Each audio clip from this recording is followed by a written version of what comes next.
Namaskar. Good evening, everyone. Once again, welcome to each one of you in this Monday Manthan series. And welcome to Sachin Sinha ji, one of the good speaker and our team member. So welcome to you. And a Thank special you. thanks that you are sparing your valuable time from Jaipur. One of the one of the important topic you are taking, drafting and filing of reply to the notices issued under Income Tax Act and what action we have to taken. So Sachin ji, please cover something about the political donations which the individuals have made because this is the current scenario where various notices have been received to the individuals. So this is again the big question mark how to deal with these notices, how to show these income. And about Sachin ji is a finest speaker in the Income Tax Act and practicing member since 2004 and delivered many seminar at the various branches, study circles, NIRC, different forum, and I can say everywhere he is having his presence, and he has given the input to the ICI committees also. So thank you, sir, for being with us. Ankit ji is also here. Ankit Garg ji, GST expert. But today topic is income tax, so everyone is looking for some inputs from your side. So over to you, Sachin ji, for your deliberation straight away. Thank you Sumit ji, thank you भाई। So first of all सबको नमस्कार। Thank you. Kasa में आना हम लोग का हमेशा से एक अपना इंटरेस्ट रहता है, क्योंकि हम लोग ये मानते हैं कि कासा हम लोग Approve. सब कासा से जुड़े हुए हैं, तो हम हमारा ही प्लेटफॉर्म है। Right. और नॉलेज शेयरिंग करने के लिए this is the best platform I think. जो भी टॉपिक आपको लगता है आज के डेट में प्रेवलेंट है, चाहे वो इनकम टैक्स हो, जीएसटी हो, या कोई भी लॉ में हो, आप एज ए स्पीकर खुद भी अपना रिप्रेजेंटेशन दे सकते हैं सुमित जी को। Sumit ji will definitely arrange some programme. तो ये मुझे ऐसा लगता है कि this is the best platform to discuss any topic. और ये टॉपिक मैंने इसलिए हम लोगों ने चूज किया था बिकॉज सबके नोटिस 30 जून तक आ चुके हैं। अब इशू ये है कि जो नोटिस आए हैं उसका करना क्या है, और कैसे उसका रिप्लाई फाइल करना है, कब रिप्लाई फाइल करना है, कोई चैलेंजेस हैं तो उसको कैसे एड्रेस करना है। ये सब कुछ अभी हम लोग अगले 1 घंटे में सारा कुछ डिस्कस करेंगे। I welcome Ankit ji also, he is GST expert and one of my very good friend. Welcome Ankit ji. So ये मैंने पीपीटी अपना शेयर कर लेता हूँ एक बार। आई बिलीव ये सबको भी दिख रहा होगा। Yes, yes, Sachin bhai. Okay.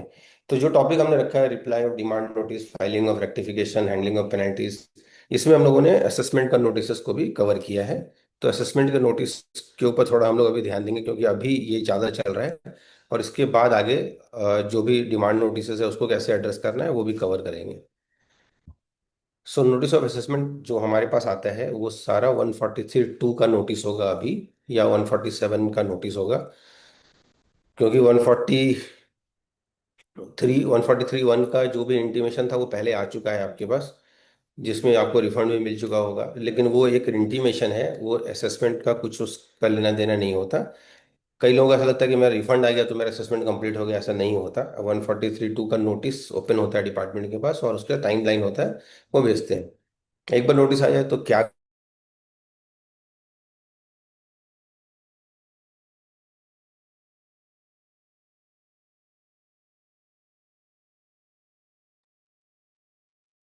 हाँ सचिन जी, आपकी आवाज चली गई। अंकित जी, आपको आ रही है क्या? आवाज आ रही है सर? हाँ, अब आ रही सर। अब आई। Okay, yes. Sorry sorry. हाँ, यस। तो जो रेलेवेंट लॉ है पहले वो एक बार समझ लेते हैं कि 143(2) का सेक्शन क्या बोलता है। Where return has been furnished under 139, इसका मतलब ये नोटिस तभी आएगा जब आपने 139 में रिटर्न फाइल किया है, या अगर आपने नॉन फाइलर थे तो डिपार्टमेंट ने आपको नोटिस इशू किया और आपने 142(1) में रिटर्न फाइल किया है। उसके बाद डिपार्टमेंट आपका रिटर्न को प्रोसेस करता है, और उसके बेसिस पे वो सेलेक्ट करते हैं कि क्या आपका कोई अंडर पेड टैक्स है, या आपने कोई एक्सेसिव क्लेम कर लिया है, एग्जम्पशन या डिडक्शन। उसके बेसिस पे केस का सिलेक्शन होता है, और वो सिलेक्शन के बेसिस पे 143(2) का नोटिस आपको मिलता है। सर्विस ऑफ नोटिस, क्योंकि यहाँ पे जो लैंग्वेज दिया गया है वो 143(2) में वो ये भी है। सर्विस ऑफ नोटिस को इसमें कवर किया गया है। So no notice under this section under the subsection shall be served on the SSC after the expiry of 3 months from the end of the financial year in which the return is furnished. सो आपने return furnish किया था अपना 2024-25 में, related to ऐसे financial year 23-24 का return आपने file किया 24-25 में, तो आपकी जो नोटिस आएगी वो 30 जून 2025 तक की नोटिस आपकी आई होगी सारी। और यहाँ पे जो लैंग्वेज है, no notice under this subsection shall be served on the assessee, इसका मतलब नोटिस इशू करने का डेट नहीं बता रही है, नोटिस को सर्व करने का, इसका मतलब सर्विस ऑफ नोटिस होना चाहिए, एसएससी को मिलना चाहिए। जब मैनुअल होता था तो ऑफ कोर्स टाइम गैप होता था, लेकिन अभी चूंकि मैनुअल नहीं है तो टाइम गैप ज़्यादा नहीं है। लेकिन हाँ, अगर बैच प्रोसेसिंग में थोड़ा टाइम डिफरेंस हो सकता है, तो इस कारण आपका कई बार ऐसा हो सकता है कि आपके मेल पे जब वो ड्रॉप हुआ है तो उसमें 2-4 मिनट या 10 मिनट या 1 घंटे का फर्क हो सकता है। अदरवाइज नोटिस जो इशू हो रहा है वो टाइमिंग वही रहेगी जैसे जब उसने इशू किया है, और आपके पास सर्विस में ड्यू टू टेक्निकल इशू आपके पास थोड़ी लेट से डाउनलोड हो सकता है, आपके पास थोड़ी लेट से वो मेल आ सकती है, बट वो उनके कंट्रोल से निकल चुका है। अगर कोई नोटिस टाइमलाइन के बाद इशू होती है या 30 जून के बाद साइन होती है, तो वो नोटिस इनवैलिड नोटिस है, उस नोटिस को एंटरटेन करने का कोई जरूरत नहीं है। कहाँ से मिलेगा हमें नोटिस में टाइम कब इशू किया गया, क्या डेट पे इशू किया है? तो डिजिटल सिग्नेचर होता है जहाँ से आप ये चेक कर सकते हैं कि उसमें टाइमिंग क्या है साइन करने का और किस डेट को साइन किया गया है। उसके बाद ही वो आपके पास जनरली इशू होके आता है। जो भी नोटिसेस अभी आपके पास आ रहे हैं, अगर वो इंटरनेशनल टैक्स का मैटर नहीं है तो फेसलेस असेसमेंट होगा। इसका मतलब जो भी क्वेरी आएगी आपके पास वो सब ऑनलाइन ई पोर्टल के थ्रू आपको रिप्लाई करना है, और नोटिसेस भी उसी के ऊपर अपलोड होंगे और आपका रिप्लाई भी उसी से जाएगा। अगर इंटरनेशनल टैक्स का मैटर है तो वो ई प्रोसीडिंग के थ्रू जाएगा, इसका मतलब उसमें जो मेल आईडी दी हुई है आपको डेटा उसमें मेल करना है। कुछ क्वेश्चन है जो बहुत इंपॉर्टेंट है, जब हम नोटिस मेरे हाथ जब हमारे हाथ में नोटिस आता है तो हम लोग सबसे पहले क्या चीज चेक करते हैं, क्या नोटिस के ऊपर डिन नंबर लिखा हुआ है, क्या डिन नंबर होना मैंडेटरी है? आंसर इज यस, डिन नंबर होना मैंडेटरी है, क्योंकि विदाउट डिन नंबर उस डॉक्यूमेंट का कोई वैलिडिटी नहीं है। इसलिए डॉक्यूमेंट के ऊपर या जो भी नोटिस आपके पास आई है उसके ऊपर डिन नंबर होना कंपलसरी है, मैंडेटरी है।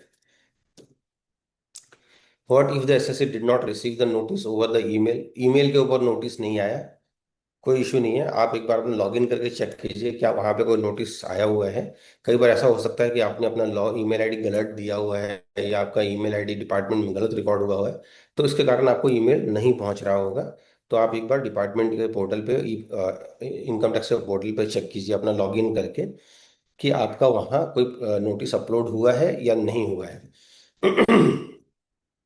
SSC received the notice but at the wrong email, ये बहुत कॉमन है कि जब मैंने रिटर्न फाइल की थी तो मैंने किसी और का ईमेल आईडी डाल दिया था, जनरली कंसल्टेंट का ईमेल आईडी डाल देते हैं, जिसके कारण नोटिस एसएससी को नहीं मिलता, वो कंसल्टेंट के मेल बॉक्स में चला जाता है। या कई बार ऐसा होता है कंसल्टेंट अगर हमने चेंज कर दिया है और बाद में, तो वो नोटिस जिस कंसल्टेंट के पास जा रहा है वो बता भी नहीं रहा होगा कि आपकी नोटिस आई हुई है। उस केस में क्या कर सकते हैं, क्योंकि नोटिस आपकी डिपार्टमेंट ने इशू कर दी है, वैलिड नोटिस इशू किया, with in the time issue किया है, और जो डिपार्टमेंट के रिकॉर्ड में आपका ईमेल आईडी दिया हुआ है उसी ईमेल आईडी के ऊपर नोटिस इशू हुआ है, इसलिए वो वैलिड नोटिस है। अगर डिपार्टमेंट ही कोई टाइपो एरर करता है या गलत नोट एड्रेस पे नोटिस भेजता है जिसके कारण आपको डिलीवर नहीं हो पाता, तो आप क्लेम कर सकते हैं कि जो सेंडर का जो एड्रेस है वो इनकरेक्ट एड्रेस है।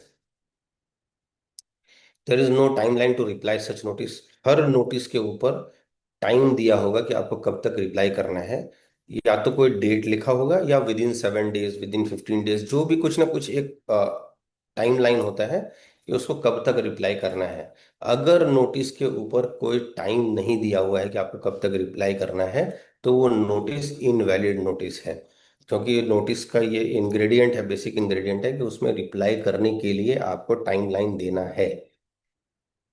So what if the said notice is not digitally signed by the AO?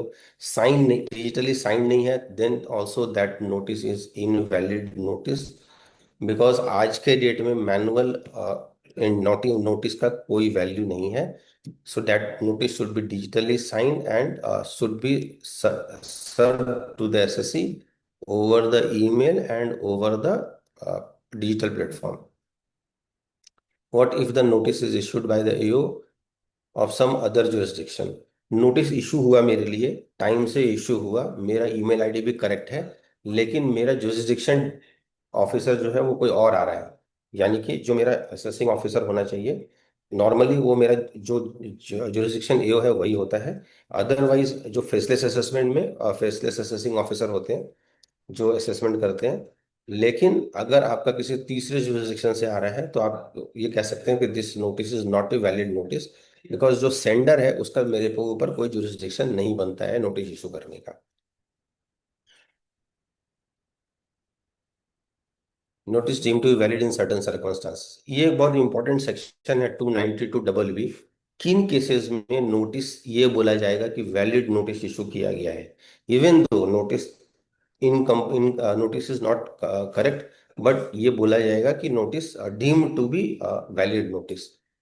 सो अगर एसएससी के ऊपर नोटिस इशू किया गया बट वो गलत एड्रेस पे सर्व हो गया, समझिए आपके पड़ोसी को मिल गया, आपके पड़ोसी उसको लेकर बैठ गए, बहुत दिन तक उन्होंने रिप्लाई नहीं की, दिया ही नहीं आपको वो, या तो क्या उस केस में आपकी कोई लीगल लायबिलिटी बनती है कि मैं इस नोटिस को रिस्पॉन्स करूं, या नोटिस आपको सर्व हुआ बट वो टाइम से नहीं सर्व हुआ, टाइम के बाद सर्व हुआ, या आपको सही तरीके से सर्व नहीं किया गया, जो जो मैनर था सर्व करने का वो प्रॉपर मैनर से सर्व नहीं हुआ, चाहे वो ऑनलाइन होना चाहिए या डिजिटली होना चाहिए, वो नहीं होगा और वो आपको आपको by any mean other means से आपको मिल रहा है. Can you challenge this notice? The answer is yes, you can challenge this notice. लेकिन अगर आपने असेसमेंट प्रोसीडिंग में पार्टिसिपेट किया है तो डिपार्टमेंट ये मान लेगा कि आपने जो भी उसका डिफेक्ट्स था वो आपने कंसिडर कर लिया, और अब आप इस that is consume to be a valid notice now, और अब इसके ऊपर प्रोसीडिंग इनिशिएट हो गई और आपने उस प्रोसीडिंग में पार्टिसिपेट किया है. एसएससी ड्यूरिंग द असेसमेंट कभी भी या रीअसेसमेंट उसको चैलेंज कर सकता है before the completion of the assessment. Order कब तक पास करना है? तो असेसमेंट का नोटिस अगर आ गया है मेरे पास तो नेचुरली अब मैं रिप्लाई फाइल करूंगा. जब मैं रिप्लाई फाइल करूंगा तो मेरे पास फाइनली उसका असेसमेंट भी होगा. तो असेसमेंट मेरा का टाइमलाइन कब तक है कंप्लीट करने का? So after hearing such evidence as the assessee में प्रोड्यूस. तो सबसे पहले जो आपके पास नोटिस अभी आई है उसमें कोई भी डॉक्यूमेंट का लिस्ट नहीं दिया गया है कि आपको क्या सबमिट करना है. वो सिंपली एक आपके पास जो आपका असेसमेंट प्रोसीडिंग इनिशिएट होने का एक नोटिस आ गया है, लेकिन उसमें भी एक टाइमलाइन दिया हुआ है, जबकि उसमें ये नहीं लिखा है कि आपको क्या सबमिट करना है. तो अभी आप अपना आईटीआर, कंप्यूटेशन और फाइनेंशियल स्टेटमेंट को सबमिट कर सकते हैं. बाकी कोई भी डिटेल को सबमिट करने का कोई जरूरत नहीं है. बैंक फाइनेंशियल स्टेटमेंट मैं इसलिए बोल रहा हूँ क्योंकि वो ऑलरेडी आपके पास पब्लिक डोमेन में पड़ा होगा, या आपने अपने रिटर्न फाइल करते समय बैलेंस शीट और पी एंड एल अपलोड किया होगा. Number one. Number two, ITR already उनके पास है, उसकी कॉपी लगाने में कोई इशू नहीं है. और आपका जो कंप्यूटेशन बना है वो उसी डॉक्यूमेंट के बेसिस पे उसी कंप्यूटेशन के बेसिस पे अपना आईटीआर बनाया होगा, तो आप अपना कंप्यूटेशन भी सबमिट कर सकते हैं. सो ये तीन डॉक्यूमेंट अभी आप सबमिट कर दीजिए. अभी डिपार्टमेंट इसके बाद महीने 2 महीने बाद आपको दोबारा एक नोटिस भेजेगा, उसको रिव्यू करने के बाद, और फिर आपसे एक सेट ऑफ डॉक्यूमेंट मांगा जाएगा जिसमें लिस्ट होगा कि क्या क्या डॉक्यूमेंट आपको सबमिट करना है. आपको उसके बाद एक्चुअली में आपका जो प्रोसेस है वो वहां से स्टार्ट होगा. और जब आप डॉक्यूमेंट सबमिट करते जाएंगे तो आपके पास जो आपने इंफॉर्मेशन सबमिट किया और जो डिपार्टमेंट ने अपने एंड पे कलेक्ट किया है या गैदर किया है information, based on that information assessing officer अपना ऑर्डर पास करता है. After hearing such evidence as the SSC may produce, जो आपने प्रोड्यूस किया है, and such other evidence as the AO may require on specific points, and after taking into account all the relevant material which he has gathered, उसने भी अपने gather किया हुआ कुछ इन्फॉर्मेशन कुछ आपने दिया है. The AO shall by an order in writing make an assessment to the total income or loss of the SSC and determine the sum payable by him or refund of any amount due to him. The share order shall be passed on or before the end of the financial year in which the such notice is issued. So आपको notice issue हुआ है 30 जून के पहले, तो आपका assessment complete होगा 31 March 2026 के पहले। 31 March 2026 is the last date to pass an order in this case. ये हम लोग 143(2) की बात कर रहे हैं। सो इम्पोर्टेंट क्वेश्चन क्या क्या आएगा, कैसे, how to draft the reply, कैसे रिप्लाई बनाना है। What if reply is not ready, can I seek adjournment, whether the reply should be filed on the SSC's letterhead or on the consultant letterhead, who is authorized to sign the reply, whether the reply can be digitally signed, what if the system has limitation of size to submit the details। ये ये basic question है। जब हम लोग apply reply file करते हैं तो हमारे माइंड में सबसे पहले आता है कि कैसे बनाया जाए रिप्लाई को। सो रिप्लाई बनाने का बहुत सिंपल सा तरीका है। आपको बहुत लेंदी नहीं लिखना है, जो भी रेलेवेंट पॉइंट है और जो पूछा गया है सिर्फ उसका ही आंसर करना है। जितना पूछा गया है उतना का ही आंसर करना है। बहुत ज्यादा डिटेल करने से असेसिंग ऑफिसर को आप इम्प्रेस करने के चक्कर में इंफॉर्मेशन गलत चली जाएगी उनके पास। दूसरा, अभी चूंकि फैक्ट्स के ऊपर डिस्कशन हो रहा है, तो avoid to give the judgement कि मैं ये जजमेंट को रेफर कर रहा हूँ, कोई हाई कोर्ट का जजमेंट को रेफर कर रहा हूँ, कोई ज़रूरत नहीं है उसका। बिकॉज अभी उस लेवल पे चीज़ें आपकी पहुंची नहीं है, अभी तो फैक्ट्स ये वो गैदर कर रहा है, आपसे मांगता है और फिर अपने पास से उसका जो इन्फॉर्मेशन होती है उसके बेसिस पे आगे चीज़ें आगे बढ़ती है। तो अभी थोड़ा क्रिस्प रखना है, कंसाइज रखना है, टू द पॉइंट होना चाहिए। What if reply is not ready, आप एडजॉर्नमेंट मांग सकते हैं। एडजॉर्न पहले फिजिकल होता था तो आप ईओ के पास जाते थे और 10-15 दिन का एडजॉर्न मांगते थे। अभी आप ऑनलाइन फाइल करिए एडजॉर्नमेंट के लिए और आपको 7 दिन 15 दिन का एडजॉर्नमेंट मिल जाता है। लेकिन उसका फिर आपको रिप्लाई फाइल करना है immediately. Whether the reply should be filed on the एसएससीज लेटर हेड। अगर नॉर्मली क्या होता है जब हम लोग फाइल करते हैं तो हम एसएससी से एक ऑथराइजेशन लेटर लेते हैं, अथॉरिटी लेटर लेते हैं कि आप मुझे इस काम के लिए एंगेज कर रहे हैं। जब ये होता है उसके बाद हम लोग अपना अपने लेटर हेड के ऊपर रिप्लाई फाइल करते हैं। और एसएससी को एक बार ड्राफ्ट जरूर भेजना चाहिए उसके रेफरेंस के लिए, सो दैट कि ही मस्ट बी अवेयर कि क्या रिप्लाई फाइल हो रही है। और आपको जो भी इंफॉर्मेशन चाहिए आप एसएससी से गैदर करके उसके बाद प्रॉपर रिप्लाई बनाकर सबमिट कीजिए। Who is authorise to sign the reply, अगर आपने अथॉरिटी लिया हुआ है एओ से, एसएससी से, तो आप साइन कर सकते हैं। अदरवाइज एसएससी के यहाँ जो पर्सन रिटर्न को साइन करने के लिए ऑथराइज्ड है वही पर्सन उसको साइन करेगा। थर्ड थर्ड अगर एओ ने, अगर एसएससी के कंपनी में कोई चेंज हुआ है तो एक बोर्ड रिजोल्यूशन के थ्रू किसी और पर्सन को भी अथराइज किया जा सकता है इसको साइन करने के लिए। सो जब भी आप डॉक्यूमेंट फाइल करें, अगर कंपनी के साइड से कोई एसएससी रिप्रेजेंट कर रहा है तो उस केस में उनका बीआर की कॉपी लगाएं। और अगर आपके पास अथॉरिटी है तो आप जो पर्सन ऑथराइज्ड है वो आपको ऑथराइज कर रहा है उसका एक डॉक्यूमेंटेशन भी आपके पास होना चाहिए। Whether the reply can be digitally signed? Yes, reply can be digitally signed also. What if the system has limitation? Generally ये होता है कि सिस्टम का एक लिमिटेशन होता है साइज का, वो उसके ऊपर डिटेल नहीं लेता, जबकि कई बार हमारे पास जो डॉक्यूमेंट्स होते हैं वो बहुत ही वॉल्यूमिनस होते हैं। उस केस में हमें पार्ट पार्ट में सबमिट करना चाहिए, क्योंकि अगर हम उसको एक बार में सबमिट करने की कोशिश करेंगे तो सारा डॉक्यूमेंट सबमिट नहीं हो पाएगा। और अगर आप उसका साइज को कम करने की कोशिश करेंगे तो वो उसका जो जो इम्प्रेशन है वो ब्लर हो जाएगा, जो कि रीडेबल नहीं है असेसिंग ऑफिसर के लिए। तो ऐसा डॉक्यूमेंट को सबमिट करने का कोई लॉजिक भी नहीं है। सो उसको पार्ट में ब्रेक कीजिए, वो इन्फॉर्मेशन को पहले दीजिए जो ज़्यादा इंपॉर्टेंट है, ज़्यादा रेलेवेंट है और आपके केस को ज़्यादा स्ट्रांग बनाता है।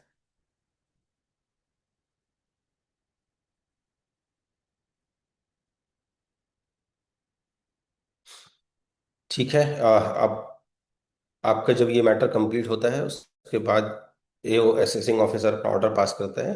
और उसके पहले आपको एक शो कॉज नोटिस देगा। वो आपके लिए एकदम सबसे इम्पोर्टेंट पॉइंट है, जहाँ पे कि आपको अपना सारा रिप्लाई को प्रॉपरली एनालाइज करना है। क्योंकि जो असेसिंग ऑफिसर का शो कॉज नोटिस होता है, उसके बेसिस पर ही असेसिंग ऑफिसर अपना केस को फ्रेम करता है। सो अगर कोई मैटर ऐसा है जो कि आपसे पूछा ही नहीं गया ड्यूरिंग द असेसमेंट प्रोसीडिंग और शो कॉज नोटिस में लाया गया है, तो आप वहां पे उसका रिप्लाई करिए। अगर कोई मैटर आपसे पूछा ही नहीं गया, शो कॉज नोटिस में भी नहीं लाया गया, लेकिन उसको ऑर्डर में इंक्लूड कर लिया गया है, तो वो आप उसको किसी भी स्टेज पे चैलेंज कर सकते हैं, बिकॉज वो आपका असेसमेंट में कहीं डिस्कशन का पार्ट ही नहीं था। कोशिश ये कीजिए कि जितनों नोटिस में जो जो पॉइंट को पूछा गया है, हर पॉइंट के ऊपर हाईलाइट करके कौन से पॉइंट का आप रिप्लाई कर रहे हैं, किस उसका डिटेल दीजिए। हर पॉइंट वाइज रिप्लाई कीजिए, सो दैट कि अगर असेसिंग ऑफिसर बाद में कभी इसको स्क्रूटनाइज करता है, या रिव्यू में आप जाते हैं या अपील में जाते हैं, तो आपके पास ये रहेगा कि हमने point wise date wise reply किया हुआ है, उसकी समरी है मेरे पास, सो दैट कि आपका ये नहीं हो कि असेसिंग ऑफिसर ने आपसे कोई चीज़ पूछा और आपने उसका रिप्लाई नहीं किया, और बाद में आप उसी ग्राउंड के ऊपर असेसिंग ऑफिसर ने एडिशन किया है। आपके पास जो शो कॉज नोटिस आएगा वो बहुत ही इंपॉर्टेंट डॉक्यूमेंट है, क्योंकि उसी के ऊपर सारा केस बेस होता है। वो एक ऐसा डॉक्यूमेंट है जब असेसिंग ऑफिसर अपने सारे कार्ड खोल चुका होता है कि अब इसके ऊपर ही मैं एडिशन करने जा रहा हूँ, फाइनल अपॉर्चुनिटी है आपके पास अगर आप कुछ कहना चाहते हैं। आपको पता चल गया कि ईओ के पास कौन कौन से कार्ड्स हैं और वो क्या प्ले करने जा रहा है। यहाँ पे प्रॉपरली हिट कीजिए, सो दैट कि पूरा केस आपके फेवर में आ जाए। अगर आप ठीक से यहाँ पे रिप्लाई करते हैं, तो आपका मैटर सीआईटी अपील में भी बहुत स्ट्रांग बनेगा, या अगर किसी भी हायर अथॉरिटीज में भी जाता है, आईटीएटी में भी जाता है, तो वहाँ पे केस बहुत स्ट्रांग बनेगा, क्योंकि आपने अपना पॉइंट को प्रॉपरली रिप्लाई किया है, टाइम से रिप्लाई किया है, सारे डॉक्यूमेंट आपने सबमिट किए हैं। जो भी ऑर्डर आता है ईओ का, यस, आप उसके अगेंस्ट में सीआईटी अपील के पास अपील फाइल कर सकते हैं। टाइमलाइन 30 डेज का है अपील फाइल करने का। फॉर्म नंबर 35 में हम फाइल करते हैं, इनक्लोजर्स साथ में लगाते हैं, ground of application, statement of facts, stay का पिटिशन भी फाइल करते हैं। क्योंकि जो भी डिमांड आपके पास आई है उसके ऊपर आपको स्टे लेना बहुत जरूरी है। अगर स्टे नहीं होगा तो 30 डेज के बाद डिपार्टमेंट बैंक को लेटर लिख सकता है, या ईओ एसएससी को फिर लिखेगा कि आप पेमेंट कीजिए, अदरवाइज हम कोर्सिव एक्शन लेंगे इसमें। फैक्ट्स को फैक्ट्स को और ग्राउंड्स ऑफ अपील को ड्राफ्ट करना इज अगेन ट्रिकी पार्ट, क्योंकि वहां से आपका केस डिफरेंट डायरेक्शन में जा रहा है। अभी तक आप और एओ दोनों फैक्ट्स के ऊपर फाइट कर रहे थे। अब एओ ने पूरे फैक्ट को एनालाइज करके एक आउटकम निकाला है कि इस पॉइंट पे आपकी डिफिशियंसी है, और आपने अगर प्रॉपरली रिप्लाई किया हुआ है तो आपका केस स्ट्रांग है। अगर आपने रिप्लाई नहीं किया है, या कुछ डॉक्यूमेंट या इंफॉर्मेशन नहीं है, तो आपका केस आगे वीक होगा। अगर आपने उस पॉइंट के ऊपर जिसके ऊपर एडिशन किया गया है, अगर आपने रिप्लाई नहीं किया है, या आपने सफिशिएंट इंफॉर्मेशन असेसमेंट के दौरान सबमिट नहीं किया है, तो सीआईटी अपील में उसके लिए आपको फिर एक एडिशनल एविडेंस का एप्लीकेशन फाइल करना पड़ता है, क्योंकि आप फिर एडिशनल एविडेंस सबमिट कर रहे होते हैं। और जो भी आप अपील फाइल करें, विद इन द टाइम कोशिश कीजिए, 30 डेज का टाइम है तो 30 डेज के पहले ही ये फाइल हो जाए। अगर आप डिले करते हैं तो आपको कॉन्डोनेशन ऑफ डिले भी फाइल करना पड़ता है, और डिपार्टमेंट के पास ये सीआईटी अपील के पास ये अथॉरिटी होता है कि वो पहले सीओडी कॉन्डोनेशन ऑफ डिले को आपका सुनेगा, क्यों आपकी बात मानी जाए या आप लेट आए हैं। अगर एक वो क्लियर होता है, उसके बाद 46A यानी कि ग्राउंड ऑफ एप्लीके एडिशनल एविडेंस की बात आती है, कि आपका जो एविडेंस आपने पहले क्यों नहीं दिया, अब क्यों दे रहे हैं, मैं आपका वो एविडेंस क्यों एक्सेप्ट करूं। उसके बाद ही आपका मेरिट के ऊपर डिस्कशन स्टार्ट होता है। तो इट इज़ बेटर कि आप अब असेसमेंट से ही अपने आप को प्रिपेयर करके चलें, कि अगर मेरा मैटर आगे जाता है तो मुझे कैसे इसको एड्रेस करना है। टेक्निकली क्या होता है, जब भी आपका कोई डिपार्टमेंट ऑर्डर प्लेस पास करता है, तो असेसमेंट ऑर्डर के साथ साथ 156 का डिमांड नोटिस भी निकल जाता है, उसके साथ साथ पेनल्टी का नोटिस भी निकल जाता है। अगर जब ये तीनों चीज होता है, तो सबसे पहला पॉइंट काम जो आपको करना है, कि आप असेसमेंट ऑर्डर, डिमांड का नोटिस, सेक्शन 156 का डिमांड नोटिस और पेनल्टी का नोटिस, तीनों का डेट और टाइम को चेक कीजिए। कहीं ऐसा तो नहीं है कि 156 का डिमांड का जो टाइम है वो असेसमेंट ऑर्डर के टाइम के पहले का है, चाहे वो 1 मिनट का भी फर्क क्यों ना हो। अगर 156 का डिमांड का टाइम पहले आता है और ऑर्डर बाद में पास होता है, तो आप कह सकते हैं कि डिपार्टमेंट ने ऑलरेडी मेरा फ्रेम किया हुआ है डिमांड, और ये असेसमेंट बाद में पास कर रहे हैं, तो इन्होंने ऑलरेडी डिमांड फाइनल करके रखे थे। या पेनल्टी का नोटिस अगर टाइमिंग टाइम से पहले आता है, इसका मतलब सबसे पहले असेसमेंट ऑर्डर का टाइम होगा, उसके बाद डिमांड नोटिस का होगा, उसके बाद पेनल्टी का नोटिस का टाइम होगा।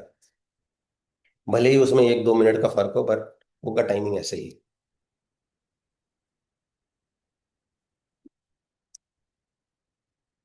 ये सारे ऑर्डर, चाहे वो जो असेसमेंट का ऑर्डर है, चाहे वो असेसमेंट रीअसेसमेंट है, या 153, 154, 201, 221, सारे ऑर्डर अपीलेबल होते हैं।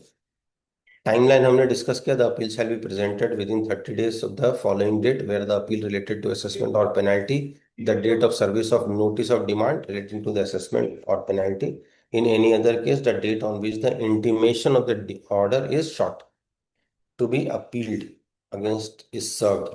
सो आप 143(1) के इंटीमेशन के अगेंस्ट में भी आप अपील फाइल कर सकते हैं।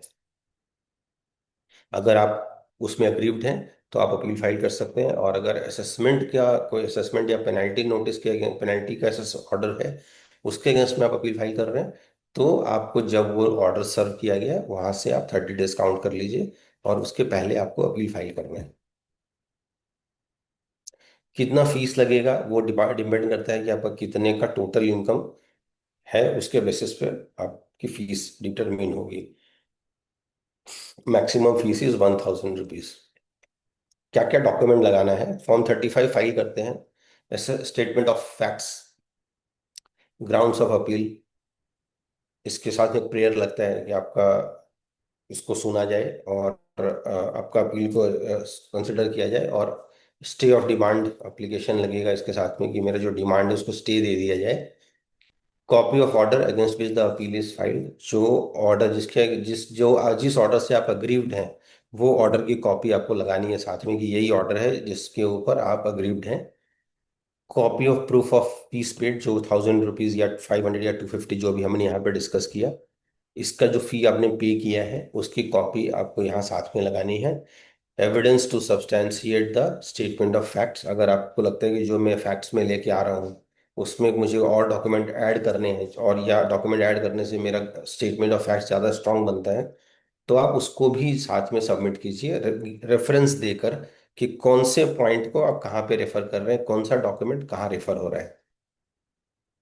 अथॉरिटी लेटर, अगर आप सीए या एडवोकेट हैं तो वकालतनामा भी लगा सकते हैं, और कोई अदर डॉक्यूमेंट जो आपको रेलेवेंट लगता हो आपके केस को सपोर्ट करने के लिए। But do not try to make it so बल्कि कि आपको अगर ऐसा लग रहा होगा कि बहुत ज़्यादा डॉक्यूमेंट दूंगा तो मेरा केस बहुत स्ट्रांग बनेगा, ऐसा कुछ नहीं होता। क्योंकि जो सीआईटी अपील है वो भी रेलेवेंट पॉइंट के ऊपर डिस्कस करते हैं। आपको अपने ग्राउंड्स ऑफ अपील को भी बहुत ही क्रिस्प और बहुत रेलेवेंट रखना है।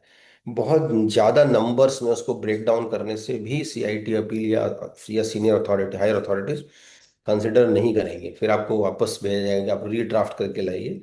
इट इज़ बेटर कि आप प्रॉपर तरीके से इसको ड्राफ्टिंग कीजिए, और ड्राफ्टिंग में आपको अप्लाई, ड्राफ्टिंग करते समय आपको ये देखना है कि अगर मैं इसको अपोजिट साइड से देख रहा हूँ, यानी कि अगर मैं सीआईटी अपील के एंगल से इसको पढ़ता हूँ, तो क्या उसका वही मीनिंग निकल रहा है जो मैं एक्चुअली में कन्वे करना चाह रहा हूँ। अगर उसका मीनिंग वो नहीं निकल रहा है, तो आप, या आपको लगता है कि यार ये कोई ऐसा चीज जो रिपीटेशन हो रहा है, मैं ऊपर भी बोल रहा हूँ और फिर बार बार उसी चीज को बोल रहा हूँ, तो वो मत कीजिए। उससे जो सीआईटी अपील या जो भी ऑफिसर है वो एकदम इरिटेट होगा, उससे उसका कुछ सॉल्यूशन नहीं निकलेगा। कॉन्डोनेशन ऑफ डिले जो भी हमने डिस्कस किया, ये सबसे क्रूशियल होता है। नॉर्मली एसएससी एक प्ली ले लेता है, मेरे को तो ऑर्डर ही नहीं मिला, मैं घर में नहीं था, मैं बाहर था, मेरे दूसरे सीए के पास था, उसने ध्यान नहीं दिया, ये कुछ भी बहुत सारे होते हैं उनके पास अपने रीजंस, बट वो रीजंस एक्सेप्टेबल नहीं होते हैं। So condonation of delay is again a tricky part. अगर आपको, जब ये, इसलिए मैंने पहले भी कहा था कि जो भी आपके पास ऑर्डर आया है, try to file the appeal within the prescribed time. अगर आप टाइम से फाइल करते हैं तो आपका पहला जंग आप जीत गए कि आपका सीओडी के ऊपर आपका डिस्कशन नहीं होगा। अगर आपने असेसमेंट के दौरान सारे डॉक्यूमेंट सबमिट किए हैं या रेलेवेंट डॉक्यूमेंट सबमिट किए हैं, तो आप दूसरा एक पार्ट और जीत गए कि आपको एडिशनल एविडेंस में नहीं जाना है।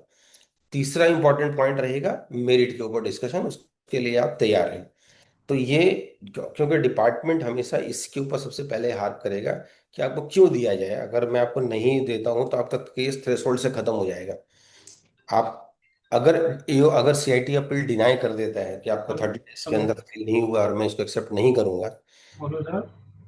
तो फिर आपको आपको आगे बोलो फर्दर मेरे मालिक। उसके ऑर्डर को सीआईटी में लेके जाना पड़ेगा, सॉरी आईटीटी में लेके जाना होगा, और राजपाल बोल वहां रहा से हूँ। फिर वो अलाउ करा के वापस आना होगा और फिर डिस्कशन होगा। तो आपका एक एक एक स्टेप बढ़ जाएगा, जो कि क्लाइंट को भी एक्सेप्ट नहीं होगा नेचुरली, और आपको भी आप भी उसको, आपके लिए भी कोई टाइम कंज्यूमिंग काम होगा। तो इट इज़ बेटर कि इसको प्रोफेशनल तरीके से with in the given time इसको फाइल किया जाए। The notion of condonation of delay encompasses the discretionary power of the CIT appeal. So this is basically the discretionary power, whether he will accept or not accept, वो उसका discretion है। हो सकता है कि वो मना कर दे कि मैं नहीं मानूंगा इसको, अगर कोई रीजन प्रॉपर नहीं है तो। It pertains to the mechanism by which a court may grant clemency for the delay of submitting an appeal application beyond the stipulated time frame. The CIT appeal can accept any appeal when filed after the limitation period if the appellant hello. or applicant shows that he had a hello. sufficient। Hello. आवाज नहीं आ रही नमस्कार है जी, sir? क्या हाल है?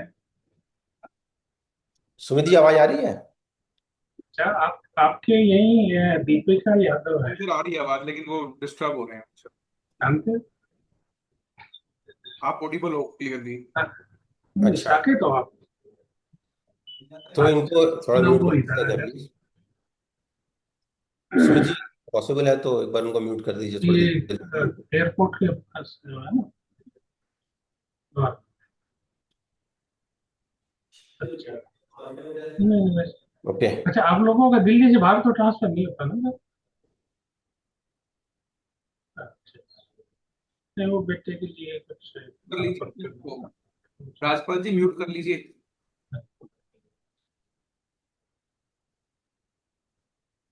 सो नहीं, मैं तो ये यही बहुत हो ही तो इंपॉर्टेंट बताओ। पार्ट है।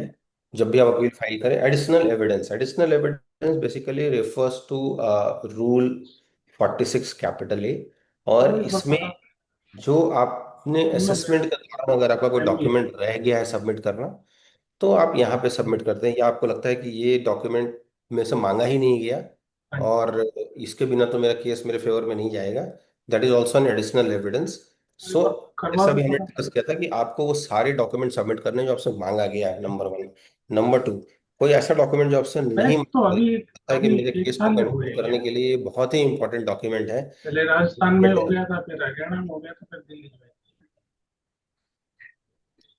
हाँ, हाँ, हाँ जी। ठीक है। ठीक है। राजपाल ठीक सर है। है, राजपाल सर एक्चुअली वो अनम्यूट ओके कर। Sir, okay.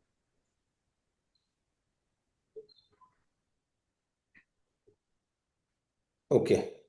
सो जो सबसे इंपॉर्टेंट पार्ट है एडिशनल एविडेंस डिपार्टमेंट मानेगा ही, कोई संजय। जरूरी नहीं है। कोई जरूरी नहीं है। जो लॉ है, the appellant shall not be entitled to produce before the CIT appeal any evidence whether oral or documentary other than the evidence produced by him during the course of assessment proceeding. जो आपने assessment proceeding में दिया है, आप उसके आगे कोई भी डॉक्यूमेंट सबमिट करने के लिए एंटाइटलमेंट नहीं है। आपके यू आर नॉट एंटाइटल्ड। उसके लिए एक्सेप्शन क्लॉज है, ये 4 एक्सेप्शंस हैं, अगर आप इसमें फिट बैठते हैं तभी आप कर सकते हैं, अदरवाइज नहीं कर सकते हैं। Where the AO has refuse to admit the evidence, आपने सबमिट किया, एओ ने मना कर दिया। पहले होता था, अब ऐसा नहीं होता, अब आप ऑनलाइन सबमिट कर देते हैं। आपने द मोमेंट आपने सबमिट किया वो हो गया। वो रिजेक्ट करे नहीं एक्सेप्ट करे बात की बात है, पर मैंने सबमिशन किया है, आपके पास एविडेंस है कि आपने सबमिट किया है। where the appellant has prevented by sufficient cause which was asked by the AO।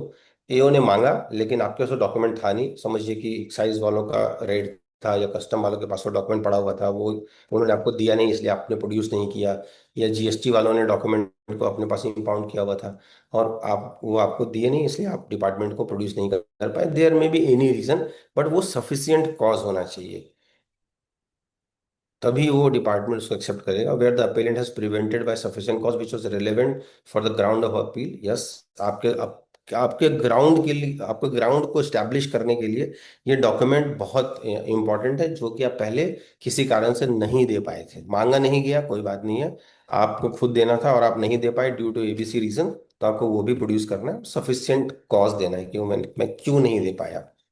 where the AO has made the order without giving the opportunity to produce evidence, अगर आपको अपॉर्चुनिटी ही नहीं दिया गया प्रोड्यूस करने का, इसलिए आप नहीं कर पाए। तो जनरली क्या होता है, शो कॉज का नोटिस आता है, शो कॉज का नोटिस में बोलता है विद इन 3 डेज सबमिट कीजिए। तो आप ये भी देखिए कि आपका नोटिस कब आया, अगर फ्राइडे आया इवनिंग में, सैटरडे संडे छोड़ के मंडे सबमिट करने कह रहे हैं, तो आप सबमिट करिए जितना आप कर सकते हैं, लेकिन आपके पास ये भी एक ग्राउंड बनता है कि मुझे जो टाइम लाइन दिया गया वो दैट वाज ओनली 3 डेज, और उसमें भी सैटरडे संडे नॉन वर्किंग था क्लाइंट के लिए, तो मैं डॉक्यूमेंट चाह के भी नहीं ला सकता था। मंडे मुझे 11:30 तक का टाइम दिया गया था रिप्लाई करने के लिए, मैंने नहीं किया और उन्होंने ऑर्डर 12:30 बजे मेरा पास कर दिया। ऐसे केसेस बहुत होते हैं। Additional evidence versus additional ground, ये इंपॉर्टेंट है। एडिशनल ग्राउंड, एक बार मैंने अपील फाइल कर दिया, मैंने 4 ग्राउंड लिया, क्या मैं फर्दर जब डीपीओ का सीआईटी अपील का मेल आता है या डॉक्यूमेंट और मांगते हैं मेरे से, मैं यहाँ पे कोई नया ग्राउंड स्टैब्लिश कर सकता हूँ? The CIT appeal may at the hearing of an appeal allow the appellant to go into any ground of appeal not specified in the grounds of appeal, जो पहले आपने फाइल किया उसमें आपका नहीं था, आप दे रहे हैं, वो ले लेगा। If the CIT appeal is satisfied that the omission of that ground from the form of appeal or in the form of appeal was not wilful and unreasonable, so वो बेसिकली आपने जानबूझकर नहीं छुपाया था, वो आपसे रह गया देना, या आपको बाद में कुछ ऐसा सिचुएशन अराइज हुआ जो आपको लगा कि ये एविडेंस अभी देना या ये ग्राउंड अगर मैं लेता हूँ तो ये केस मेरे फेवर में जा सकता है, तो आप ले सकते हैं। असेसिंग सीआईटी अपील कई जनरली उसको एक्सेप्ट कर लेते हैं। Drafting of facts of the case and grounds of appeal. So capitalize the errors contained in the order. सबसे पहले देखिए ऑर्डर में क्या गलती है, ये सबसे आसान काम होता है दूसरों की गलती निकालना। तो आपके पास जो ऑर्डर आया है उसको बार बार पढ़िए और उसमें देखिए क्या गलती है, उस गलती को पहले हाईलाइट कीजिए कि इस ऑर्डर में ये गलती है, ये गलती है, उससे आपका केस स्ट्रांग बनेगा। तो अगर आपके पास मेरिट पे थोड़ा वीक है तो आप नेचुरली आप योग के क्या ही मिस्टेक को हाईलाइट करना चाहेंगे।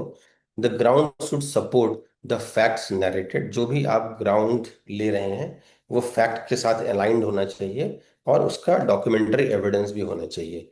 There should be simplicity in language, अभी हमने डिस्कस किया, simplicity in language, clarity of expression, short sentences, brevity and concise form of pleadings. The appeal may be drafted with adequate line spacing, कोशिश कीजिए times new Roman में लिखने का, space 2 का रखिए, स्पेसिंग 2 का रखिए, और अ, एकदम क्लियर आपका उसमें लैंग्वेज होना चाहिए। The memorandum shall be set forth the ground concisely under distinct heads consecutively numbered ground of objection. So जो भी आप कर रहे हैं आपका पैरावाइज चलना चाहिए, एक पैराग्राफ में आप डिस्कस जो भी डिस्कस करना चाहते हो एक पैराग्राफ में कीजिए, कोई एक चीज को आप डिस्कस करना चाहते हैं जो कि 2 पैराग्राफ में आएगा तो वो उसी जगह पे डिस्कस कीजिए। ऐसा नहीं होना चाहिए कि एक पैराग्राफ किसी टॉपिक मैंने ऊपर लिखा है, उससे रिलेवेंट एक टॉपिक मुझे और याद आ गया तो मैंने उसको 3 पैराग्राफ के बाद उसको डाल दिया, तो वो रीडर को या जो सीआईटी अपील को जब वो उसको पढ़ेगा तो उसको क्लैरिटी नहीं आएगा कि कहाँ पे क्या कहना चाह रहे हैं। The appeal may be drafted with adequate line spacing. The paper book should contain an index. All the pages in the appeal paper book should be consecutively numbered. Her page को नंबरिंग कर दीजिए thoroughly, जो भी आपका सपोर्टिंग्स है उसको भी number कर दीजिए, क्योंकि अभी सब ऑनलाइन है। तो अगर आप पेज नंबरिंग करेंगे तो you can directly refer page number this, line number this, जिसमें ये ट्रांजेक्शन को हाईलाइट किया गया है और मैं इसके ऊपर मेरा ये पॉइंट है। अदरवाइज अगर आप बोलेंगे बैंक स्टेटमेंट, एचडीएफसी बैंक का स्टेटमेंट फाइल किया है उसमें इस डेट को ये ट्रांजेक्शन है, तो आपको क्या लगता है कि सीएटी पे लोग पेज पलट पलट के डेट तक पहुंचेगा? कभी नहीं करने वाले हैं। एक बार में पहुंचा तो ठीक, नहीं तो कुछ नहीं होने वाला है। Reply of demand notice where any tax, interest, penalty, fine, or any other sum is payable in consequence of any order passed by the under this act, the AO shall serve upon the SSC and notice of demand। अगर SSC, अगर आपको demand notice नहीं मिला है, आपको assessment order आ गया, आप aggrieve हो गए, बट आपको डिमांड नोटिस नहीं मिला, डिपार्टमेंट ने इशू नहीं किया डिमांड नोटिस, तो क्या होगा? ऑर्डर खत्म हो जाएगा। Because the order, the purpose of that order appeal, the assessment order is to issue the demand on the assessee. अगर डिमांड नोटिस नहीं है, या आपका रिफंड रिड्यूस हो रहा है, तो भी उसका एक ऑर्डर आएगा, उसमें भी नोटिस होगा कि आपका कंपटीशन होगा, कि आपका ये रिफंड रिड्यूस हुआ है या आपका लॉस कम हुआ है, वो आना है। अगर नहीं आएगा तो वो इनवैलिड हो जाएगा। ये सबसे क्रिटिकल पार्ट होता है स्टे ऑफ डिमांड, क्योंकि जैसे आप अपील, आपका असेसमेंट कंप्लीट हो गया, विद इन 30 डेज एसएससी ने आपको अप्रोच कर लिया, अब आपको अपील फाइल करना है। आप अपील फाइल, उसमें टाइम लाइन दिया होता है कि विद इन 30 डेज आप अपील फाइल कर दीजिए, और 156 में होता है विद इन 30 डेज आप डिमांड का पेमेंट कर दीजिए।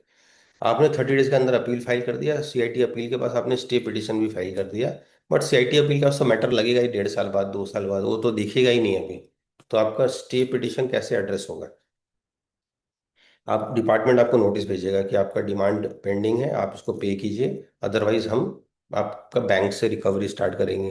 तो उस केस में आप डिपार्टमेंट के पास जो ऑफिस मेमोरेंडम है डिपार्टमेंट का, जो सेक्शन 220 अंडर ब्रैकेट 6 में जो डिमांड क्रिएट होता है, the assessee can make an application for stay of his outstanding demand if he has filed an appeal before the CIT appeal within 30 days of the service of notice। आप application लगा दीजिए एओ के पास कि मेरा stay मुझे मिलना चाहिए, सो मुझे स्टे दे दीजिए। The AO can grant stay of demand subject to payment of 20% of the disputed tax demand if the appeal is filed before the CIT appeal. आपने अपील फाइल किया है, आपको अपील की कॉपी लगानी है, और आपको साथ में ये भी देना है, नेचुरली आप तो यही देंगे कि मैं पे नहीं कर पाऊंगा, तो आपको पूरा एविडेंस भी देना है कि मैं क्यों नहीं पे कर पाऊंगा। सिंपली ये कि मेरे पास फंड्स नहीं है, तो उसका एविडेंस होना चाहिए, मैं फंड्स नहीं है, मेरा बैंक में पैसा नहीं है, मेरा बिजनेस में लॉस चल रहा है, मेरा फंड ब्लॉक हो गया है। आपको एविडेंस लगाना पड़ेगा, सो दैट कि आप इनकैपेसिटी शो करें, आप नहीं पे कर पाएंगे। अगर जो एओ आपका डिमांड को 20% से कम भी कर सकता है, स्टे करने के लिए उसको कम भी कर सकता है, और अगर उसको लगता है कि नहीं ये एसएससी जेन्युइन नहीं है, ये भाग भी सकता है, ये सिर्फ अपील फाइल किया है इसने टाइम बाय करने के लिए, तो वो 20% से उसको बढ़ा भी सकता है। सो जब ये नोटिफिकेशन आया था, ऑफिस मेमोरेंडम आया था, तब ये 2016 में, तब 15% का था, लेकिन तुरंत ही इसको बाद में 2017 में इसको 20% कर दिया गया। तो आपको 20% डिपॉजिट कराना है, और आपका स्टे आपको मिल जाएगा, और वो भी सिर्फ 6 महीने के लिए वैलिड होता है। हालांकि आपका सीआईटी अपील का मैटर 1.5 साल, 2 साल, 3 साल बाद कभी भी लगता है। Can the AO insist on a lump sum payment which is higher than 20% of demand? The AO can insist on a lump sum payment which is higher than 20% of tax demand in the following situation। कौन कौन situation होगा? Where the Supreme Court or the jurisdiction High Court has decided the issue in revenue's favor। Already वो judgement आ चुका है, जो जो supreme court या high court ने डिपार्टमेंट के फेवर में पास कर दिया है। अब आप मुझे आप स्टे मांग के आप अपील में जा रहे हैं, डिपार्टमेंट को पता है इसमें कुछ नया होने वाला नहीं है, क्योंकि ऑलरेडी सुप्रीम कोर्ट का ऑर्डर है, तो बोलेगा आप पूरा पे करो या ज़्यादा पे करो। तो अपील का राइट है आपके पास, आपको मना नहीं कर सकते, लेकिन आपको पेमेंट लेगा आपसे। The demand, the assessee has pass history of litigation and assessment on the same issue and affirm in appellate proceeding in the proceeding years. तो उसके बेसिस पे भी वो कह सकता है कि भाई आपका तो यही काम है, आप हर बार अपील फाइल करते हो और उसको होल्ड पे डाल देते हो, आप पे करो।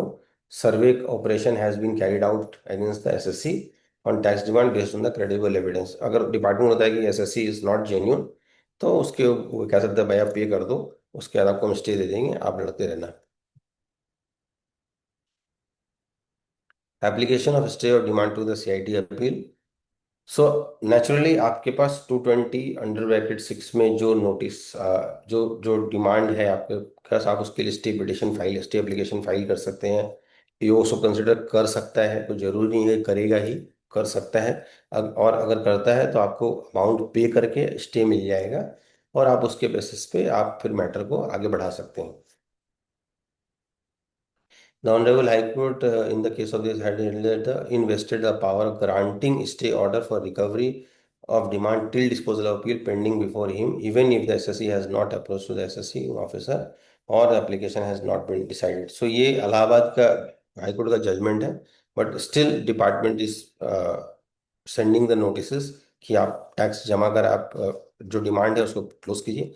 अगर आप पूरा नहीं करते हैं तो एटलीस्ट अप टू 20 जो मैं office memorandum number 29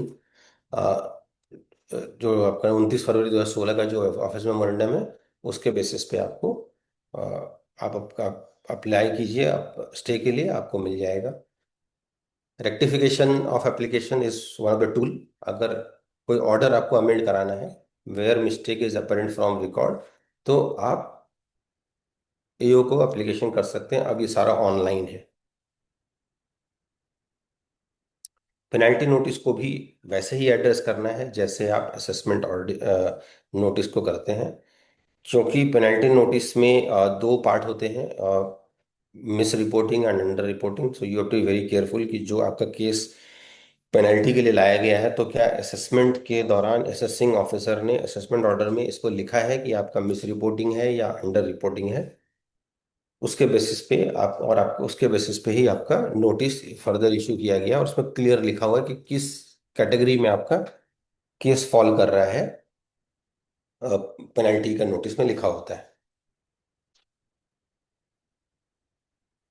if the penalty is not mentioned in the assessment order, so assessment order में पेनल्टी का कोई चर्चा नहीं किया गया कि पेनल्टी नोटिस इशू करना है, पेनल्टी इन्वोक करना चाहिए, कुछ नहीं लिखा गया। आपका असेसमेंट कंप्लीट कर दिया गया, असेसमेंट ऑर्डर पास हो गया, विद डिमांड आपके अगेंस्ट में चला गया, और इमीडिएटली आपको पेनल्टी का नोटिस भी इशू हो गया। वो नोटिस का कोई वैलिडिटी नहीं रहेगा। आप कुछ चैलेंज कर सकते हैं, क्योंकि आप असेसमेंट के ऑर्डर में तो आपने लिखा ही नहीं कि आपको पेनल्टी भी इन्वोक करना है। So how this new thing can come now? A separate notice is required to be given to the SSC mentioning a full fact। Same process होता है, इसमें भी आपको नया नोटिस आएगा, इसमें भी आपको टाइमलाइन दिया होगा, इसमें आपको रिप्लाई फाइल करना है, इसमें भी शो कॉज होगा, इसकी भी रिप्लाई फाइल होगी, इसमें भी ऑर्डर पास होगा, और इसका ऑर्डर भी अपीलेबल होगा। शो कॉज नोटिस हमने डिस्कस कर लिया। Common mistakes, file the return. जो हम लोग जनरल रिटर्न फाइल करते समय मिस्टेक करते हैं, इसका इफेक्ट आता है।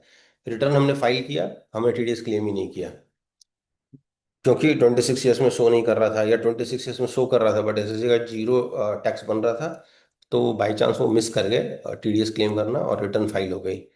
File the return but tax deposited subsequently. आज हमने रिटर्न फाइल कर दिया, उस टाइम एसएससी के पास पैसा नहीं था, एसएससी ने बोला कि आप रिटर्न फाइल कर दो, उसने 15 दिन बाद टैक्स जमा करा दिया। It's not a valid return. adequate evidence is not presented to substantiate the contention or submission during the assessment। Wrong provision of law abstracted or referred to. जब आप फाइल कर रहे हैं, जब आप अपना अपील बनाते हैं, या जब आप असेसमेंट के दौरान रिप्लाई फाइल करते हैं, तो आपने जो रेलिवेंट प्रोविजंस डाला है, सेक्शन लिखा है, या कोई जजमेंट को रेफर किया है, वो इनकरेक्ट या इम्प्रॉपर है, या उसका कुछ और मीनिंग निकलता है, तो avoid to to give the judgement reference if you are not sure कि ये मेरे केस को एकदम फिट बैठ रहा है, और इसका ये केस मेरे फेवर में जा रहा है। और या ऐसा तो नहीं है कि ये हाई कोर्ट में तो मेरे फेवर में था, बट सुप्रीम कोर्ट में ये टर्न अराउंड हो गया है, मैं हाई कोर्ट के जजमेंट को रेफर कर रहा हूँ, तो वो भी आपको ध्यान में रखना है। Neither studying the nature of the business nor knowing the past background. ये इंपॉर्टेंट है। जब आप क्लाइंट से डिस्कस कीजिए बिठा के, बताओ क्या है तुम्हारा, क्या करते हो, कैसे करते हो, मोडस ऑपरेंडी क्या है, ताकि आपको पूरा समझ में आए। जब आपसे पूछा जाए ड्यूरिंग द असेसमेंट की बिजनेस मॉडल क्या है, तो आप लिख सकें। सिंपली एसएससी से लेके आगे पेस्ट करके भेजना इज नॉट सफिशिएंट। डिस्कस। जो भी आपके ऊपर एलिगेशन लगा है उसको आप रिवर्ट कीजिए, उसको आप प्रॉपरली चैलेंज कीजिए, तभी आपका केस स्ट्रांग बनेगा। Okay sir, thank you so much. कोई क्वेश्चन हो तो I am ready to take here. Yes बाकी सचिन जी। क्रेडेंशियल्स है, जब भी आपको कभी कॉल करना हो, कुछ भी क्वेरी हो, feel free to connect me. कोई भी सचिन क्वेश्चन हो। Wonderful discussion, few queries are there. आपने अभी तक कोई टेकअप की थी सचिन जी? नहीं नहीं, अभी कोई क्वेश्चन नहीं लिया अभी मैंने। नहीं किया, ओके। पहला था आलोक वार्ष्णेय जी का, notice received on mail on 1 July 2025 but uploaded on portal on 24th June and DSC date is also 24th June. Whether notice is valid? So sir generally क्या होता है जब नोटिस वहां से, नोटिस का थोड़ा बैकग्राउंड दे देता हूँ। कुछ नोटिस जब बल्क में नोटिस बनते हैं तो हम्म, नोटिस प्रोसेसिंग भी बल्क में ही होता है सारा। तो बल्क में जब प्रोसेसिंग होती है तो नोटिस प्रोसेस में जाके डिले होता है इशू करने में। डिपार्टमेंट ने अपने एंड से सारा डाल दिया पोर्टल के ऊपर, पुश कर दिया आपकी तरफ, लेकिन वो टेक्निकल रीजन से, क्योंकि पूरे इंडिया में ये नोटिस इशू हो रहे होते हैं, तो टेक्निकल रीजन के कारण डिले होता है। हालांकि जो आप डेज बता रहे हैं, इतना डेट जनरली होता नहीं, हो 1 या 2 दिन का डिफरेंस होता है। लेकिन आप बता रहे हैं 24 जून का 24 ऑर्डर, जून का 24 डेट जून को साइनिंग नोटिस है, अपलोडेड है और और आपको 1 मिला जुलाई है 1 जुलाई को। हम्म, एक बार इसको थोड़ा एनालाइज करना पड़ेगा कि नोटिस करेक्ट भी है कि नहीं, क्योंकि एक बहुत छोटा सा चीज सर बताता हूँ। आप डिजिटल सिग्नेचर का डेट को भी, मैंने सुना है कि लोग सिस्टम का डेट को चेंज करके डीएससी का डेट को चेंज कर सकते हैं। मैं एम नॉट श्योर। अगर ऐसा कुछ होता है तो भी आप एक बार इसको देख सकते हैं कि क्या इसको कहीं ऐसा तो नहीं कि पीछे डेट में साइन किया गया। हालांकि कुछ आप चेक नहीं कर पाएंगे इसको। हम्म, पहले जब ये फिजिकल इशू होता था तो वहाँ के पोस्टल डिपार्टमेंट से हम लोग चेक करा लेते थे कि डिपार्टमेंट ने पोस्ट डिपार्टमेंट को कब दिया। कब दिया है, राइट।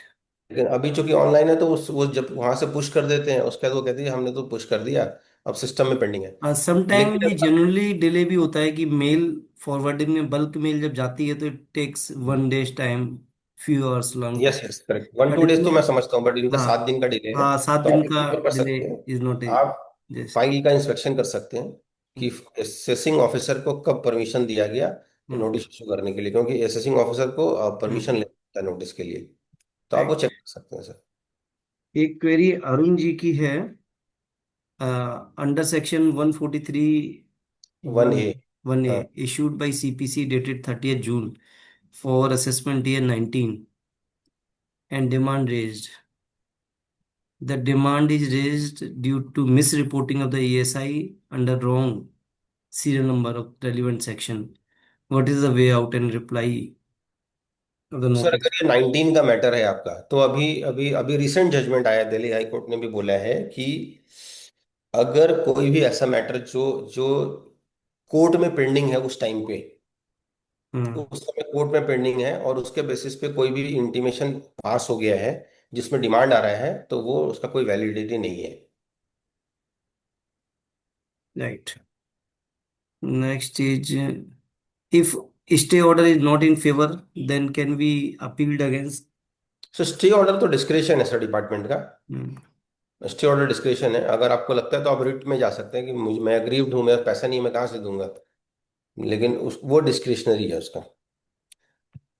Sarika Jain ji की query है, how to file an application for additional evidence via portal under which tab assessment proceeding where reply to file uh,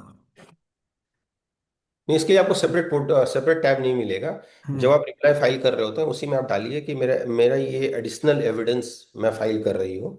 तो वहाँ पे 143A का एक रूल का रेफरेंस डालना होगा। जब हम्म, आप वो डालते हैं तो आपके पास, आप फाइल सबमिट तो कर ही दीजिए। डिपार्टमेंट सीआईटी पे उसको एक्सेप्ट करेगा या नहीं करेगा उसके ऊपर अलग से डिस्कशन होगी। और ऑफ कोर्स आपको नोटिस आएगा फिर से कि आपने ये सबमिट किया है, डिपार्टमेंट आपको क्यों मौका दे इसके लिए, अब क्या रीजन है वो, उसके वो आएगा। लेकिन आप अलग से कोई टैब नहीं है उसका, आप फाइल कर दीजिए उसको। राइट। ये मनु जी की दो तीन क्वेरी हैं।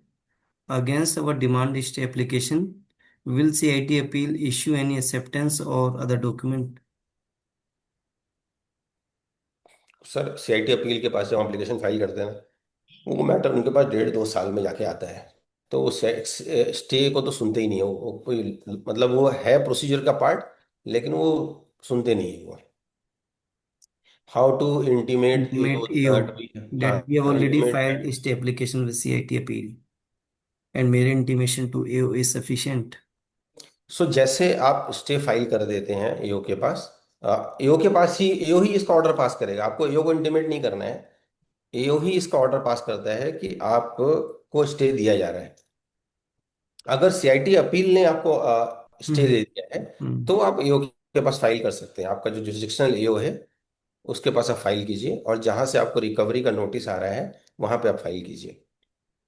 If demand is very huge and SSC is not able to deposit 15-20% for stay of demand, what remedy is available?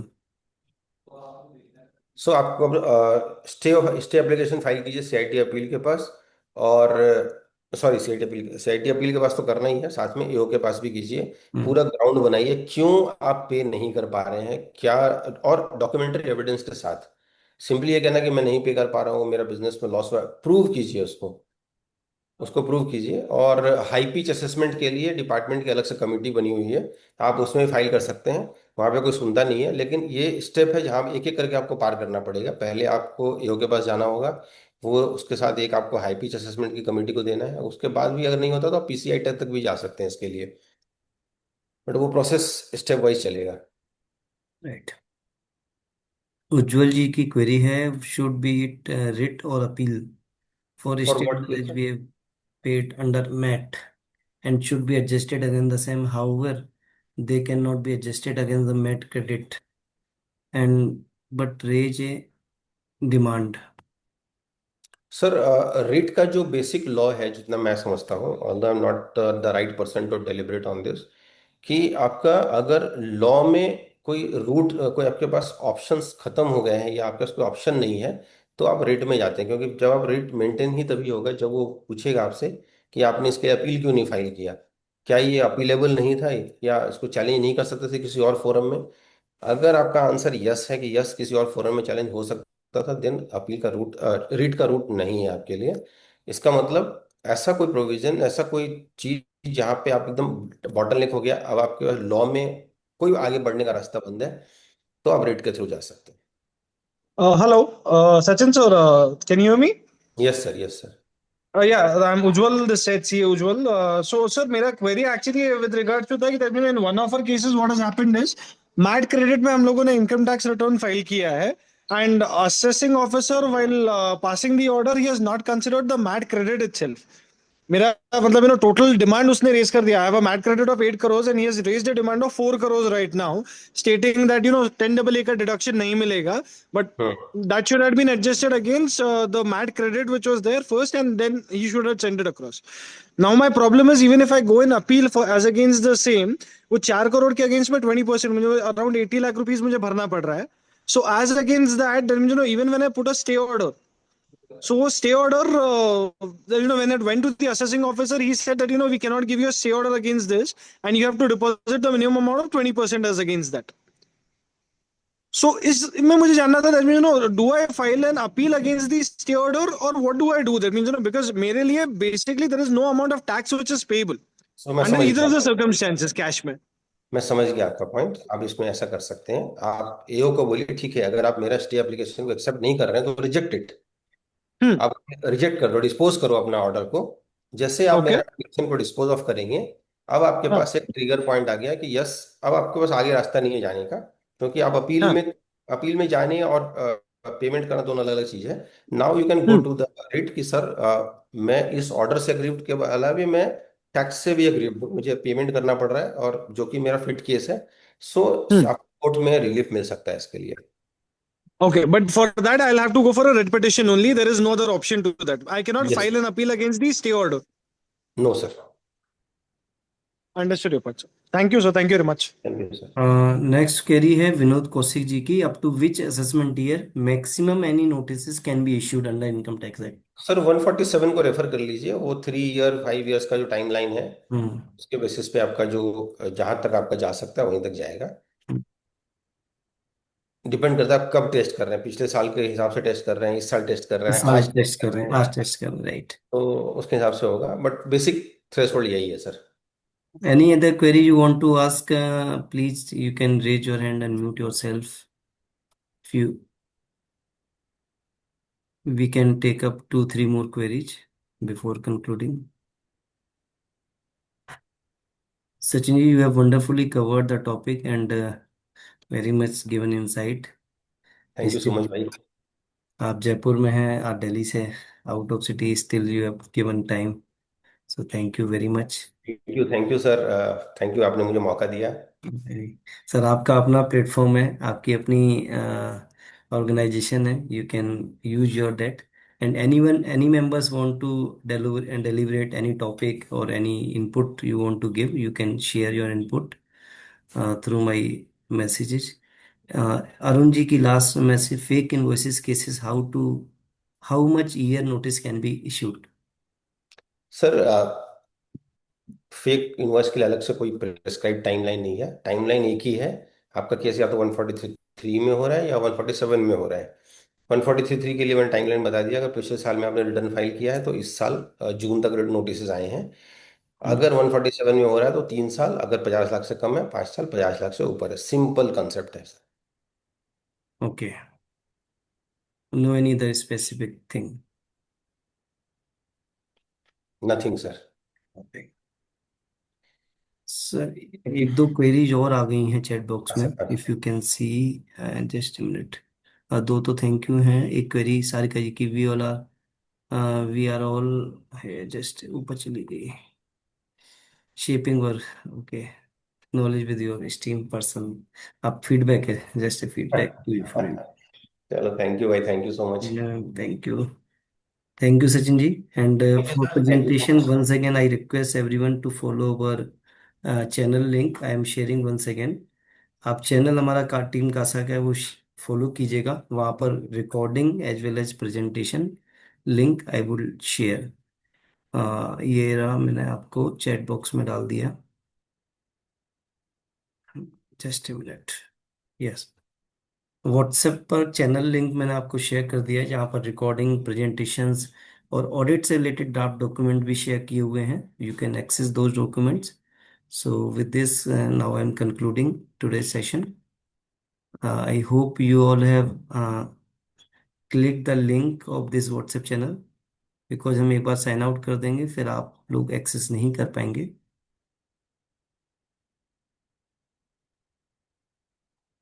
Now, so thank you very much once again, thank you to each one of you।